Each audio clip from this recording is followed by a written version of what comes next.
ഇപ്പോൾ ദേശീയ രാഷ്ട്രീയത്തിലേക്ക് നോക്കിയാൽ BJP പറയുന്നത് അല്ലെ അവർ അവകാശപ്പെടുന്നത് മോദി വേഴ്സസ് അതേഴ്സ്, മോദിയും മറ്റുള്ളവരും, പകരം ഒരൊറ്റ നേതാവിനെ ഉയർത്തിക്കാട്ടാൻ കഴിയില്ലെന്നാണ്. എന്ത് പറയുന്നു? ഞാൻ അതിന് ഉത്തരം നേരിട്ട് പറയാം. നമ്മളുടെ രാജ്യത്തിലൊരു പ്രസിഡൻഷ്യൽ സിസ്റ്റം അല്ല, നമ്മളൊരു രാഷ്ട്രപതിയല്ല തിരഞ്ഞെടുക്കുന്നത്. രാഷ്ട്രപതി ഉണ്ട്, പാവം മിസ്റ്റർ കോവിന്ദ് അവിടെ ഇരിക്കുന്നുണ്ട്. നമ്മൾ തിരഞ്ഞെടുക്കുന്നത് പാർട്ടികളാണ്. ഇതൊരു പാർലമെൻ്ററി സിസ്റ്റമാണ്. പാർലമെൻറ്റിൻ്റെ അകത്ത് ഭൂരിപക്ഷം നോക്കിയിട്ടാണ് ആരാണ് പ്രധാനമന്ത്രി തീരുമാനിക്കാൻ പോകുന്നത്. നരേന്ദ്രമോദിക്ക് വോട്ട് കൊടുക്കാൻ വാരാണസിയിലത്തെ ആൾക്കാർക്ക് മാത്രമേ സാധിക്കുള്ളൂ. ഒരുപക്ഷെ അത് രണ്ടാമത്തെ സ്ഥലത്ത് നിന്ന് അതും കൂടി ഉണ്ടായിരിക്കും. പക്ഷേ എൻ്റെ അഭിപ്രായത്തിൽ അങ്ങനെ കാണുന്നത് BJPയുടെ സൗകര്യമാണ്. കാരണം അവർ 5600 കോടി രൂപ ചിലവാക്കി 5 വർഷക്കാലം പരസ്യം ഇറക്കിയിട്ട് മോദിയുടെ പേരിനെയും അദ്ദേഹത്തിൻ്റെ ഇമേജിനെയും ഇത്ര വലിയാക്കിയ ശേഷം അദ്ദേഹത്തിനെ വിൽക്കാൻ നോക്കുകയാണ്. കഴിഞ്ഞ തവണ മോദി സ്വപ്നം വിറ്റു, ഈ തവണ BJP മോദിയെ വിൽക്കുന്നു. ഞാൻ നേരിട്ട് പറയട്ടെ, നാളെ BJPക്ക് അഥവാ സർക്കാർ ഉണ്ടാക്കാനുള്ള എണ്ണങ്ങളിൽക്കാർ കുറച്ച് താഴ്ന്നു വന്ന ശേഷം ഘടകകക്ഷികൾ പറഞ്ഞു ഞങ്ങൾക്ക് മോദിയോടൊപ്പം പ്രവർത്തിക്കാൻ സാധിക്കും, നിങ്ങൾ വേറെ വല്ലവരെയും കൊണ്ടുവന്നാൽ ഞങ്ങൾ നിൽക്കാൻ പറഞ്ഞാൽ BJPയുടെ പ്രധാനമന്ത്രി മാറില്ലേ? അപ്പോൾ മോദിയുടെ പേരിൽ വോട്ട് വാങ്ങിയവരെന്ത് ചെയ്യും? വോട്ട് ചെയ്തവരെന്ത് ചെയ്യും? അപ്പോൾ ആൾക്കാർക്ക് മനസ്സിലാക്കണം, ഒരു വ്യക്തിയല്ല നമ്മളിവിടെ ചൂസ് ചെയ്യണം. നമ്മളുടെ തിരഞ്ഞെടുപ്പ് എന്ന് പറഞ്ഞാൽ ഒരു പാർട്ടിക്കാണ്. ആ പാർട്ടി മാത്രമല്ല, ആ പാർട്ടിയുടെ മൂല്യങ്ങളും ആ മൂല്യങ്ങളുടെ അടിസ്ഥാനത്തിലുള്ള ഘടകകക്ഷികളും.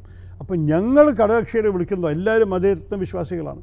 നാളെ ഞങ്ങൾ ശിവസേനയോടൊപ്പം ചാടുന്നില്ലല്ലോ. ഞങ്ങളൊപ്പം വരുന്നവരെല്ലാവരും മതേതരം പറയുന്നു, സോഷ്യൽ ജസ്റ്റിസ് പറയുന്നു, പാവപ്പെട്ടവരെ സഹായിക്കണമെന്ന് സമ്മതിക്കുന്നു.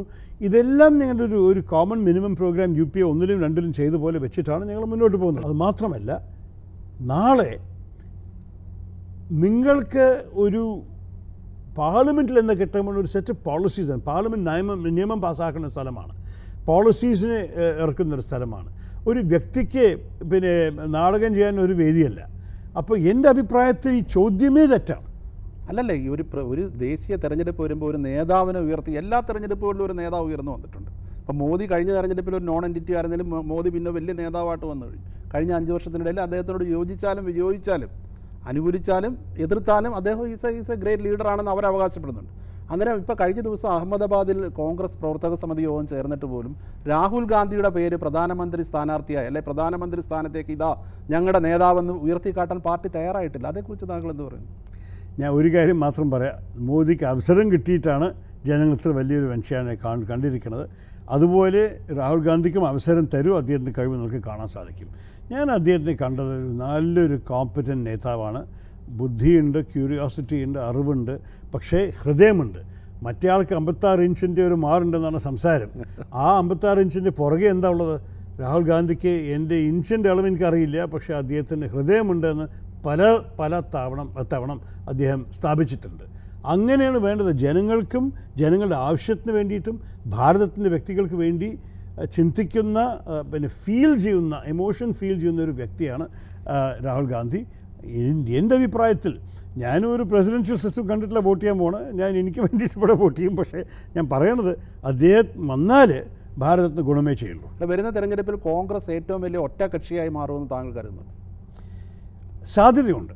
ഞാൻ ഇവിടെ ഇരുന്നിട്ട് വലിയ ധൈര്യത്തോട് പറഞ്ഞാൽ ഒരു അർത്ഥമില്ല. കാരണം ഓരോരോ സംസ്ഥാനത്തിൻ്റെ ഫൈനൽ അണ്ടർസ്റ്റാൻഡിങ്സ് നമ്മൾ തീരുമാനിച്ചിട്ടില്ല. ഒരു തവണ ചിലവർ കണക്ക് ചെയ്യുമ്പോൾ ചില പ്രീ പോൾ അലയൻസസ് മനസ്സിൽ വെച്ചിട്ടായിരുന്നു. ഇപ്പോൾ കണക്ക് ചെയ്യുമ്പോൾ ചില പ്രീ പോൾ അലയൻസസ് ഉണ്ടാവില്ല, പക്ഷേ പോസ്റ്റ് പോൾ അലയൻസിൻ്റെ അടിസ്ഥാനത്തിൽ കോൺഗ്രസ് ചില സീറ്റുകൾ വിട്ടുകൊടുക്കുന്ന ഒരു സംസാരം. ഇതുകൊണ്ട് പറയാൻ ബുദ്ധിമുട്ടാണ്. പക്ഷേ ഒന്നുമല്ലെങ്കിൽ ലാർജസ്റ്റ് സിംഗിൾ പാർട്ടി അല്ലെങ്കിൽ സെക്കൻഡ് ലാർജസ്റ്റ് സിംഗിൾ പാർട്ടി, അത് ഉറപ്പമാണ്.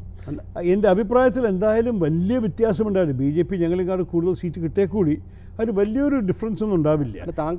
ഇന്നലെയും മിനിങ്ങാന്നൊക്കെ കണ്ട പോൾസിൽ ഞാൻ വിശ്വസിക്കുന്നു. താങ്കളെപ്പോലെ ഒരു നേതാവ് ഉറച്ചു വിശ്വസിക്കുന്നില്ല കോൺഗ്രസ് ഏറ്റവും വലിയ ഒറ്റ കക്ഷിയാവുന്നു? അല്ല, ഏറ്റവും വലിയ ഒറ്റ കക്ഷിയാവാനുള്ള സാധ്യതയുണ്ട്. പക്ഷേ എല്ലാ സ്ഥാനാർത്ഥിത്വവും എല്ലാ സ്റ്റേറ്റ്സിൻ്റെ അറേഞ്ച്മെൻറ്റ്സും ഡിക്ലെയർ ചെയ്ത ശേഷമല്ലേ പറയാൻ സാധിക്കുള്ളൂ. ചില സംസ്ഥാനത്ത് കുറേ സീറ്റ്സ് വിട്ടുകൊടുത്തു കഴിഞ്ഞാൽ എത്ര സീറ്റ് നമുക്ക് ജയിക്കാൻ സാധിക്കും എന്നൊരു ഒരു കാൽക്കുലേഷൻ ആൾക്കാർ ഉണ്ടാക്കട്ടെ. എനിക്ക് കോൺഫിഡൻസിന് സാധ്യതയുണ്ട്. അവകാശവാദത്തിനില്ല. കേരളത്തിൽ ഞാൻ പറയട്ടെ, നമ്മൾ നല്ലൊരു ഭൂരിപക്ഷം സീറ്റ് ജയിക്കും. എൻ്റെ അഭിപ്രായത്തിൽ ഈ 20 സീറ്റും കൂടി നമ്മൾ എല്ലാം സീറ്റും വയബിളാണ്. ഒരൊറ്റ സീറ്റിൽ നമ്മളിപ്പോൾ തന്നെ പറയാൻ പോകുന്നത് നമുക്ക് സാധ്യതയില്ല. UDFൻ്റെ പിന്നെ 4 സീറ്റ് ഘടകകക്ഷികളോടൊപ്പം 16 സീറ്റ് നമ്മൾ മത്സരിക്കാൻ പോകുന്നു. അതിൽ 20 ജയിക്കാനുള്ള സാധ്യത കോൺഗ്രസ് പാർട്ടി. എങ്കിലും മൊത്തത്തിൽ എത്ര കിട്ടുമെന്നാണ് കരുതുന്നത്? മൊത്തത്തിൽ ഇപ്പോൾ പറയാൻ ബുദ്ധിമുട്ടാണ്. പക്ഷെ എന്തായാലും പിന്നെ കഴിഞ്ഞ തവണയുടെ 3-4 ഇരട്ടി കിട്ടുമെന്നാണ് എൻ്റെ വിശ്വാസം. ഇപ്പോൾ ഈ കേന്ദ്ര രാഷ്ട്രീയത്തിലേക്ക് തന്നെ നോക്കിക്കഴിഞ്ഞാൽ ഒരിടയ്ക്ക് കോൺഗ്രസ് വലിയ രീതിയിൽ എമർജ് ചെയ്തു വന്നു. വളരെ, അതായത് മോദിയെ എല്ലാ രീതിയിലും വെല്ലുവിളിക്കാവുന്ന ഒരു നേതാവായി രാഹുൽ മാറി. പക്ഷേ ഈ ബാലാക്കോട്ട് ആക്രമണത്തിന് ശേഷം മോദിയുടെ പ്രതിച്ഛായ വീണ്ടും വർദ്ധിച്ചു. ഇത് പ്രതിപക്ഷ കക്ഷികൾക്ക്, പ്രത്യേകിച്ചും കോൺഗ്രസിനെ ഏത് രീതിയിൽ ബാധിക്കും? ഉത്തര ഭാരതത്തിൽ ഒരു ചെറിയ ഒരു മാറ്റം വന്നിട്ടുണ്ട്. ഞാൻ ചെറുതെന്ന് പറയുന്നത് പലവർക്കും അറിയാൻ വലിയ കാര്യം സംഭവിച്ചിട്ടില്ല. മോദി ഈ രാജ്യത്തിനെ സംരക്ഷിച്ചുകൊണ്ടിരിക്കുക, ഈ രാജ്യത്തെ സുരക്ഷിതമായി വയ്ക്കുക എന്ന് പറഞ്ഞ ശേഷം ഊറി നടന്നു, നഗ്രോത്ത നടന്നു, പത്താൻകോട്ട് നടന്നു, ഇപ്പോൾ പുൽവാമ നടന്നു. അപ്പോൾ പല വിധവമാർക്ക് അറിയാം അവരുടെ ഭർത്താക്കന്മാരെ സുരക്ഷിച്ച് വെക്കാൻ സാധിച്ചിട്ടില്ല ഈ മോദി സർക്കാരിന്. കുറേ സംസാരമുണ്ട്. പക്ഷേ ഇങ്ങനെ ഈ 4 ഇൻസിഡൻറ്റ് നോക്കുമ്പോൾ ഞങ്ങളുടെ കാലത്തിൽ 10 വർഷകാലത്തിൽ ഒരു പ്രധാനപ്പെട്ട ഇൻസിഡൻറ്റ് ഉണ്ടാകുന്നത് മുംബൈയിലത്തെ 2008 അതിനെ നമുക്ക് തടുക്കാൻ സാധിച്ചില്ല. പക്ഷേ അത് കഴിഞ്ഞിട്ട് അതും പുണെയിലത്തെ ജർമ്മൻ ബേക്കറി മാത്രം നോക്കിയ ശേഷം ഇതുപോലെ ഉള്ള സീരീസ് ഓഫ് അറ്റാക്സ് പ്രത്യേകിച്ച് ആർമി എയർഫോഴ്സ് ബേസിസിൽ മുമ്പ് സംഭവിച്ചിട്ടില്ല. രണ്ടാമത്തെ കാര്യം, നമ്മൾ ഈ ഒരാഴ്ചയുടെ ടെൻഷൻ നോക്കുമ്പോൾ നമുക്ക് അവരോട് എന്ത് ചെയ്തു എന്ന് ചൂണ്ടിക്കാണിക്കാനും സ്ഥാപിക്കാനും ഒന്നും സാധിച്ചിട്ടില്ല ഇതുവരെ. ഒരു ബിൽഡിംഗ് കൂടി വീണിട്ട് നമ്മൾ കണ്ടിട്ടില്ല മാധ്യമത്തിലും അന്താരാഷ്ട്രീയ മാധ്യമത്തിലും. പക്ഷേ അവർക്ക് ചൂണ്ടിക്കാണിക്കാൻ സാധിക്കും. അവർ നമ്മളൊരു പ്ലെയിനിനെ വീഴ്ത്തി, ഒരു പൈലറ്റിനെ പിടിച്ചു, അദ്ദേഹത്തിന് വലിയ മര്യാദയോടെ 42 മണിക്കൂറിനകത്ത് 43 CRPF ഭടന്മാരെ കൊന്നു. അതവർ പറയുന്ന അവരല്ല, അവർ പറയുന്നു അതിന് നിങ്ങൾക്ക് തെളിവുണ്ടെന്ന് ഞങ്ങളെല്ലാം ചെയ്തിരിക്കുന്നത്. ഇതൊക്കെ പറയുമ്പോൾ BJP പറയുന്നത് UPയുടെ കാലത്ത് ബോംബെ ആക്രമണം നടന്നു, സൈനികൻ്റെ കണ്ണ് ചൂഴ്ന്നെടുത്തുകൊണ്ട് തള്ളി. ഇതൊക്കെ സംഭവിച്ചിട്ടും ഇന്ത്യ തിരിച്ചടിച്ചില്ല. മോദി തിരിച്ചടിക്കുന്നു എന്നാണ് അവർ പറയുന്നത്. പക്ഷേ എന്തൊരു അടിയാണിത്! ആർക്കും ശരിക്കും ഈ പിന്നെ ബോളിവുഡ് സിനിമയിൽ ഠേ എന്നൊരു ശബ്ദം വെച്ചിട്ട് കൈയിനെ അടുത്ത് കൊണ്ടുവരുന്ന പോലെ ഒരു അടിയായിരുന്നത്. കാരണം നമ്മൾ ഒരു ബിൽഡിങ്ങും കൂടി വീണതിൻ്റെ തെളിവില്ല. എല്ലാം ഞാൻ അന്താരാഷ്ട്രീയ മാധ്യമങ്ങൾ വായിച്ചു നോക്കി, ഒരു ദിവസമല്ല 4-5 ദിവസമായിട്ട് വായിച്ചു നോക്കി. നിങ്ങൾ തന്നെ പറയൂ, എവിടെയാണ് ഇതിൻ്റെ ഒരു തെളിവ്? അവകാശവാദം ശരിയല്ല. എനിക്ക് തോന്നുന്നു, ഇന്നാൾ ഞാൻ ഒരു ആർട്ടിക്കിൾ ട്വീറ്റ് ചെയ്തു ഇന്നലെ രാത്രി. ഒരു അമേരിക്കൻ ആനലിസ്റ്റ് എഴുതിയിരിക്കുന്നത് 2 സൈഡിലും നുണയുണ്ടായിരുന്നു. പക്ഷേ ആ നുണയുടെ കാര്യമാണ് യുദ്ധം വരാതിരുന്നത്. അതുകൊണ്ട് നമ്മൾ നുണയുടെ വില മനസ്സിലാക്കണം. പറഞ്ഞാൽ പാകിസ്ഥാന് പറയും ഞങ്ങളിതെല്ലാം ചെയ്തു, ഇന്ത്യ പറയും ഞങ്ങൾ അതെല്ലാം ചെയ്തു. 2 സൈഡിനും വലിയ തെളിവൊന്നുമില്ല. പാകിസ്ഥാന് കുറച്ചും കൂടി തെളിവുണ്ട്. അവരൊരു പ്ലെയിനിനെ വീഴ്ത്തി ഒരു പൈലറ്റിനെ എടുത്ത് തിരിച്ചു തന്നു. പക്ഷേ ഇന്ത്യക്ക് തീരെ തെളിവില്ല. പക്ഷെ അത് പറഞ്ഞിട്ട് ഈ രക്തം ആവശ്യപ്പെടുന്ന വ്യക്തികളെ കുറച്ചൊന്ന് കാം ഡൗൺ ചെയ്യാൻ സാധിച്ചാൽ നമ്മൾക്ക് നാളെ യുദ്ധത്തിന് വേണ്ടി ആവശ്യമുണ്ടാവില്ല, എസ്കലേഷൻ നടക്കാൻ സാധിക്കും എന്നാണ് ഇവർ പറഞ്ഞത്. അവർ പറയുന്നു. പക്ഷേ ഇങ്ങനെ നുണ പറഞ്ഞുകൊണ്ടിരുന്നാലും ജനങ്ങളുടെ പ്രതീക്ഷ മാറിപ്പോകും. അടുത്ത തവണ വല്ല ഇതുപോലൊരു ട്രാജഡി സംഭവിച്ചാൽ കർഷക പ്രക്ഷോഭം ഉണ്ടായി, കർഷകർ ദുരിതം അനുഭവിച്ചു, ഡിമോണിറ്റൈസേഷൻ്റെ പ്രശ്നമുണ്ടായി. പക്ഷേ ഇതൊക്കെ ഈ പ്രചരണത്തിൽ മുങ്ങിപ്പോയില്ലേ? ഞങ്ങൾ മുങ്ങാൻ സമ്മതിക്കില്ല. ഞങ്ങളുടെ എല്ലാ പ്രസംഗത്തിലും ഞങ്ങൾ ഇതൊക്കെയാണ് പറയണത്. എവിടെയാണ് പിന്നെ 2 കോടി തൊഴിലാണ് ഒരു വർഷം ഉണ്ടാക്കുക പറഞ്ഞത്. ഈ 10 കോടി തൊഴിൽ 5 വർഷത്തിൽ ഉണ്ടാക്കണ്ടേ? ഒന്നും ഉണ്ടായിട്ടില്ലെന്ന് മാത്രമല്ല, ഉള്ള തൊഴിൽ നഷ്ടപ്പെട്ടു പോയിരിക്കുകയാണ്. 1.1 കോടി തൊഴിലാണ് കഴിഞ്ഞ വർഷം മാത്രം നഷ്ടപ്പെട്ടത്. ഈ ഡിമോണിറ്റൈസേഷൻ വന്ന ശേഷം 2% നമ്മുടെ സാമ്പത്തിക വളർച്ച ചുരുങ്ങിയത്. നമ്മളുടെ പിന്നെ സ്മോൾ മൈക്രോ മീഡിയം എൻ്റർപ്രൈസ്, ഈ 2, 3, 5, 6 ജനങ്ങളെ എംപ്ലോയ് ചെയ്യുന്ന ചെറിയ ചെറിയ സ്ഥാപനങ്ങൾ എല്ലാവരുടെയും അടയ്ക്കാൻ നിർബന്ധിച്ചിട്ട് ഈ മൂതയുടെ പ്രവർത്തനത്തിൻ്റെ കാര്യം തമിഴ്നാട്ടിൽ കഴിഞ്ഞ വർഷം തമിഴ്നാടിന് ഇൻഡസ്ട്രി മിനിസ്റ്റർ നോക്കൂ, തമിഴ്നാട് പറഞ്ഞാൽ അവരിപ്പം ഘടകകക്ഷിയാണ്. തമിഴ്നാട് ഇൻഡസ്ട്രീസ് മിനിസ്റ്റർ അവർ നിയമസഭയിൽ പറഞ്ഞു 50,000 ഇങ്ങനെ ചെറിയ ചെറിയ വ്യാപാരി വ്യവസായികൾ അടിച്ചു പോയിട്ടുണ്ടെന്ന്. 50,000 ഒരു സംസ്ഥാനത്ത് മാത്രം. അപ്പം നിങ്ങൾ വിചാരിക്കൂ എന്താണ് ഈ സർക്കാർ നമ്മുടെ സമ്പാദിക സ്ഥിതി ചെയ്യുന്നത്. കർഷകർ ഇപ്പോൾ റെക്കോർഡാണ് ആത്മഹത്യയുടെ എണ്ണം. കേരളത്തിലും കൂടി നമ്മുടെ ചരിത്രത്തിൽ അനുഭവിക്കാത്തത് 8 കർഷകർ ഇടുക്കിയിൽ പോയി ആത്മഹത്യ ചെയ്യുമ്പോൾ 14 കർഷകർ മൊത്തത്തിൽ ആത്മഹത്യ ചെയ്തു. അതാണ് കണ്ടു. പക്ഷേ അമിത്ഷാ ഇന്നൊരു അഭിമുഖത്തിൽ പറഞ്ഞിരിക്കുന്നത് ദരിദ്രരായിട്ടുള്ള കോടിക്കണക്കിന് ഇന്ത്യക്കാരുടെ ബാങ്ക് അക്കൗണ്ട് നൽകിയെന്നാണ്. ആ ബാങ്ക് അക്കൗണ്ടിൽ എന്തുണ്ട് അതും ചോദിക്കണ്ടേ? ഒരു കാലത്തിൽ ഞങ്ങൾ ചെയ്ത കണക്കിൽ 92% 0 ബാലൻസ് അക്കൗണ്ട്സ് ആയിരുന്നു. പിന്നെ ഡിമോണിറ്റൈസേഷൻ വന്നപ്പോൾ ചിലവരതിൽ പണം കയറ്റി. അത് എങ്ങനെയാണെന്ന് അറിയില്ല. ചിലർ പറയുന്നു കള്ളപ്പണമുള്ളവർ പിന്നെ പാവപ്പെട്ടവർക്ക് കുറച്ച് കൊടുത്തിട്ട് നിങ്ങൾ ഇതിനെ ബാങ്കിലിട്ടിട്ട് പിന്നെ തന്നാൽ മതി. ഇപ്പോൾ കർഷകർക്ക് അക്കൗണ്ടിൽ 2000 രൂപ ഇട്ട് കൊടുത്ത് 6000 രൂപ കൊടുക്കാൻ പോകുന്നു പറയുന്നു.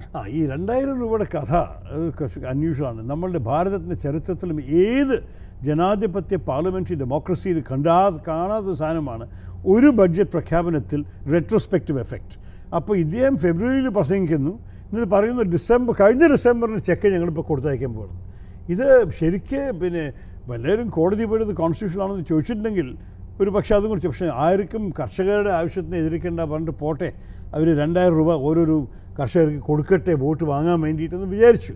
പക്ഷേ കർഷകർക്ക് അറിയില്ലേ, ഈ 2000 പറഞ്ഞാൽ 4 മാസത്തെ പണമാണ്, 6000 പറഞ്ഞാൽ 12 മാസത്തെ പണം.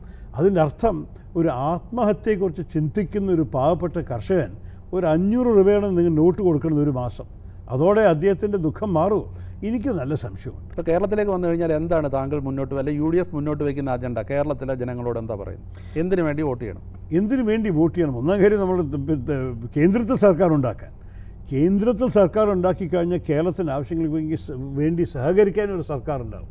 ഇപ്പോൾ പല കാര്യങ്ങളിലും BJP, ഞാൻ ഒരു ഉദാഹരണം, നമ്മൾ സ്വന്തം തിരുവനന്തപുരത്തിൽ ഒരു national institute speech and hearing ഉണ്ടായിരുന്നു. ഞങ്ങളെല്ലാവരും ഇടപെട്ട് ഞാൻ MP ആയിട്ട് പ്രത്യേകിച്ച് ഇതിനു വേണ്ടി സംഘർഷിച്ചിട്ട് 2015 ബഡ്ജറ്റ് അനൗൺസ്മെൻറ്റ് പ്രഖ്യാപിച്ചു ഇതിനെ ഒരു യൂണിവേഴ്സിറ്റി ആക്കാം. തിരുവനന്തപുരത്തിൽ ഒരു university four speech and hearing, ഈ ചെവി കേൾക്കാൻ ബുദ്ധിമുട്ടുള്ളവർക്കും എല്ലാവർക്കും വേണ്ടിയിട്ട് തെറപ്പിയും പിന്നെ പഠിപ്പും അതിൻ്റെ ഡിഗ്രി കൊടുക്കലും എല്ലാം തിരുവനന്തപുരത്ത് ആക്കാം. കാരണം അതിന് എല്ലാ കമ്മിറ്റിയും ക്ലിയർ ചെയ്ത് ക്യാബിനറ്റ് ക്ലിയർ ചെയ്ത് പ്രഖ്യാപനം വന്നു. എന്നിട്ട് ഈ അവസരവാദികൾ എന്ത് ചെയ്തറിയോ, അവർക്ക് നോർത്ത് ഈസ്റ്റിൽ വോട്ട് വേണമെന്ന് മനസ്സിലാക്കിയപ്പോൾ ഈ പാർലമെൻറ്റിൽ വാഗ്ദാനം കൊടുത്ത ശേഷം അവരിതിനെ നോർത്ത് ഈസ്റ്റിലേക്ക് മാറ്റാൻ പ്രഖ്യാപിച്ചു. പ്രഖ്യാപനമേ ഉള്ളൂ, അവിടേക്കും പോയിട്ടില്ല. അവർ ഈ യൂണിവേഴ്സിറ്റി കെട്ടിയിട്ടേ ഇല്ല. 2015 വരെ 4 വർഷമായി. ഇവിടെ നമ്മളുടെ നിഷിൻ്റെ മുകളിൽ കെട്ടിയിട്ട് യൂണിവേഴ്സിറ്റി ചെയ്യാൻ എളുപ്പമായിട്ടുണ്ടായിരുന്നു. അതിൻ്റെ പകരം അവർ നോർത്ത് ഈസ്റ്റ് കൊണ്ടുപോയിട്ട് ഇപ്പോൾ എവിടെയില്ല യൂണിവേഴ്സിറ്റി.